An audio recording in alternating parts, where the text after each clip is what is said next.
Assalamualaikum warahmatullahi wabarakatuh. Salam hormat sahabatku semuanya dimanapun saudara berada. Seperti biasa yang belum subscribe channel yang paling mantap ini kawan. Di sini saya akan sampaikan terkait prestasi atau gebrakan 2 bulan pemerintahan Prabowo Gibran. Biar rakyat semua tahu. Di antaranya adalah PPN naik jadi 12%. Jadi pemerintah beralasan kenaikan PPN merupakan amanat Undang-Undang Nomor 7 Tahun 2024 tentang harmonisasi peraturan perpajakan. Menteri Keuangan Sri Mulyani pun sempat mengatakan, kebijakan kenaikan PPN ini bersifat selektif dan hanya menyasar barang dan jasa kategori mewah atau premium. Nah, namun belakangan penolakan publik terhadap rencana kenaikan PPN kian menguat, bahkan ada mahasiswa demo. Padahal di sini Pak Prabowo hanya menaikkan PPN 12% itu kepada barang-barang mewah, jadi tidak ada imbas kepada rakyat. Nah, seperti kawan. Jadi kalau misalnya barang mewah ini naik, otomatis kan pajaknya naik, bertambah lagi ini untuk keperluan atau untuk kepentingan seluruh rakyat Indonesia. Sedangkan pajak-pajak yang dibawa itu tidak ada kawan. Jadi jangan sampai ini ya ribut. Jadi sekali lagi penekanan yang naik PPN 12% itu hanya barang-barang mewah.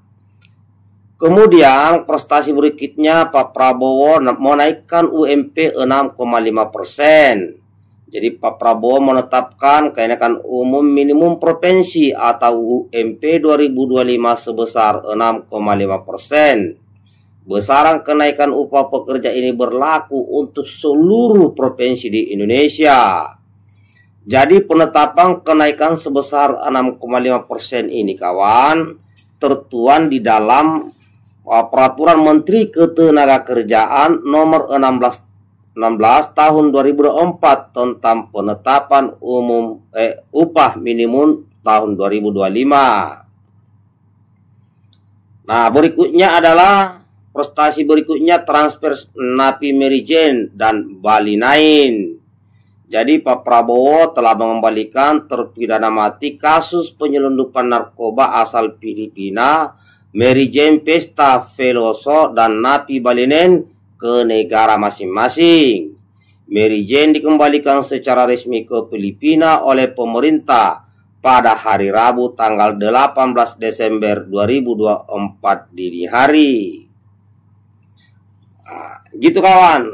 Kemudian 5 narapidana terkait kasus Bali 9 dikembalikan ke Australia melalui mekanisme pemindahan tahanan atau transfer of prisoner Minggu 15 Desember 2024. Kemudian gebrakan berikutnya Pak Prabowo menghapus utang petani dan nelayan.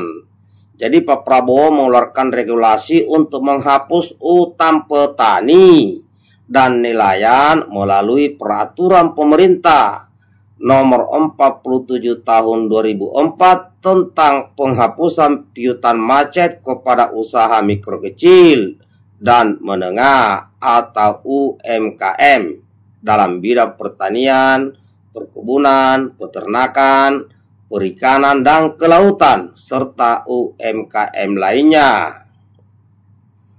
Gebrakan berikutnya adalah rencana 44.000 napi dapat amnesti.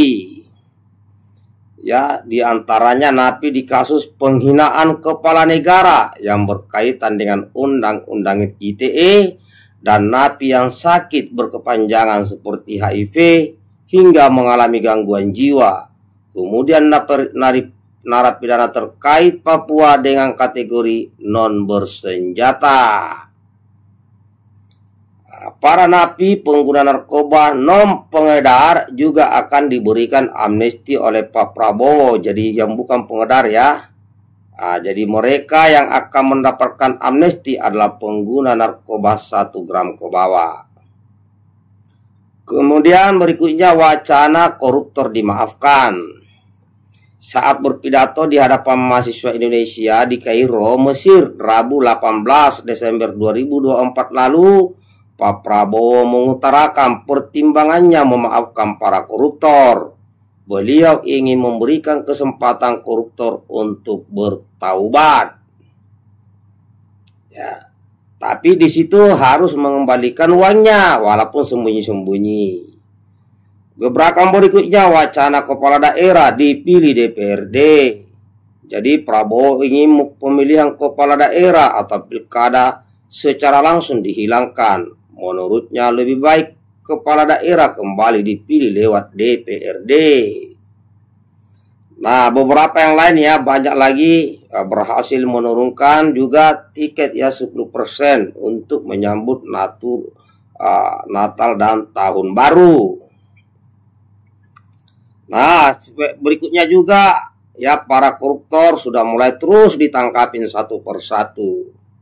Jadi kawan, kita harus bangga dengan presiden kita Bapak Prabowo Subianto yang baru waktu 2 bulan ini.